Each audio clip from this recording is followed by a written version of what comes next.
নমস্কার, আমি স্নেহা চট্টরাজ আবারও নিয়ে চলে এসেছি নতুন পাঠ পর্ব। আজকের সূচনা হোক সেই নাম দিয়ে, যে নাম উচ্চারণে মন প্রায় প্রশান্তি, প্রাণ পায় ভরসা, যে নাম নিলে দুঃখ মুছে যায়, যে নাম শোনার ভক্তির সুর, সেই চিরন্তন নামেই শুরু হোক আজকের পর্ব। রাম ও নারায়ণ রাম। শুরু করছি আজকের পাঠ পর্বটা। ভালো লাগলে একটা লাইক, একটা কমেন্ট, শেয়ার করে পাশে থাকবেন। চলুন শুরু করে নিই আজকের পাঠ পর্ব।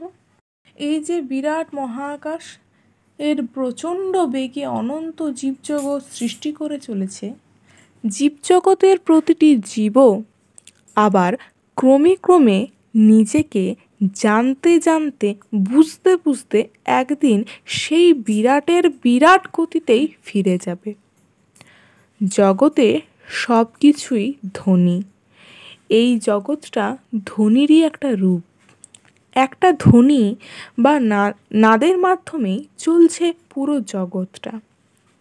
ধ্বনিময় এই জগতে সব কিছুই ধ্বনির মাধ্যমেই প্রকাশ ও বিকাশ ঘটে। ধ্বনির দ্বারা, শব্দের দ্বারা সমস্ত জগৎকে জানবার জন্য চলছে এক বিরাট প্রয়াস। কিভাবে জানা যায়, কিভাবে বোঝা যায়? জানতে জানতে জানবার পথে তবুও একটা হদিশ না পায়, তখন নিজের মধ্যে এমন জ্বলতে থাকে যে তাহা ব্যক্ত করা আর যায় না। কোথায় সে শক্তি, কোথায় সে বুঝ? যে বুঝ হতে বুঝে সেই চরম বুঝে যাওয়ার যায়। তাই সেই ধ্বনিকে আশ্রয় করে দিনরাত চলতে চলতে অনুসন্ধানের সন্ধানে হাতড়াতে চলেছি আমরাও।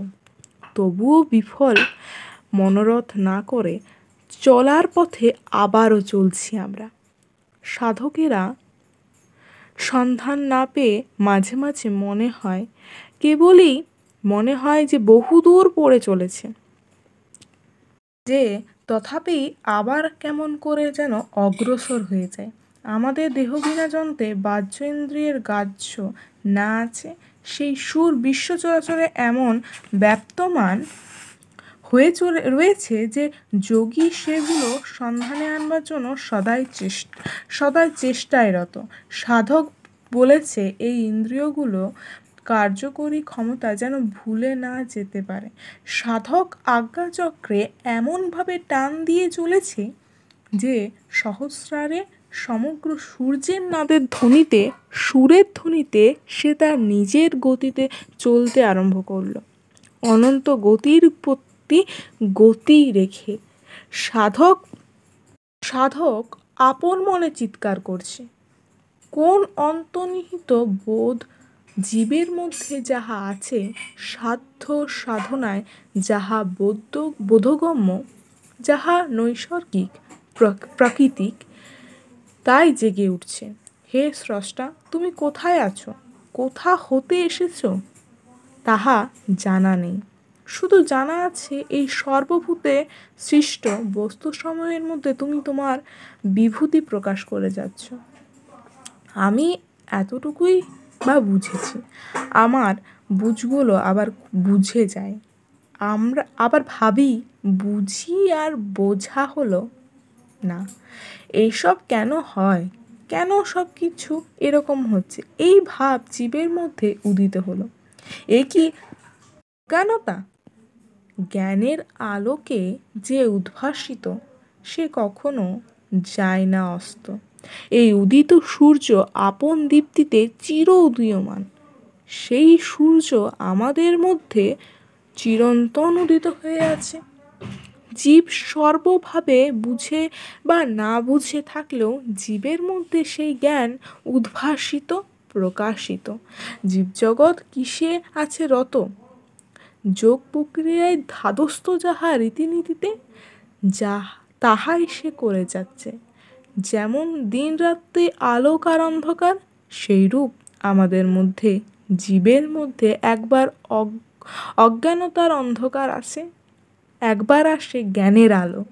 এই প্রতীক আছে বলে প্রতিনিধি স্বরূপ অণুর দিকে অনুগামী হয়ে অনুধাবিত হও।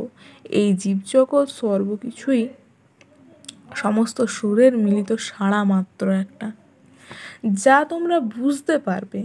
সাধক যদি চিৎকার করে উঠে, সেই শক্তি জেগে ওঠো। যখন একই সুরের মাত্রা যোগাযোগে রয়েছে, তখন একদিন না একদিন সেই মাত্রা নিজে নিজেই জাগবে। তবে তাকে রীতিমতো অনুসন্ধান করেই যেতে হবে। কবে হবে তার জন্য অপেক্ষা না করে কপাল নয় বুঝে নিয়ে দৃষ্টির বাইরে যা চায় তার দিকেই এগিয়ে যেতে হবে।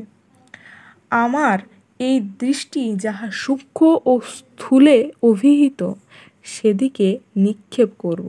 সূক্ষ্ম ও স্থূল একই মায়ের গর্ভজাত সন্তান। একবার যদি নিজেকে খুঁজে দেখো, তবে দেখবে বিশ্বের সমস্ত শক্তি, সব কিছু তোমার ভিতর লুকিয়ে রয়েছে।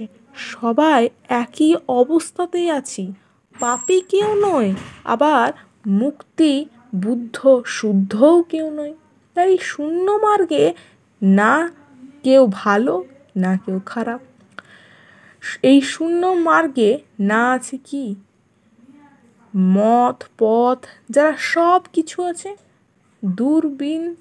দূরবীন দ্বারা এই মন অনুবীক্ষণে সবই ধরা পড়ে। মনের যন্ত্রে সেই ইচ্ছা শক্তির প্রভাবে সব কিছু উদ্ভাসিত হবে। এটাই তোমাদের কাছে পৌঁছে দেওয়া মাত্র। আজ এ পর্যন্তই পাঠ পর্ব। আগামীকাল আবার নতুন পাঠ পর্ব নিয়ে আসবো। নমস্কার।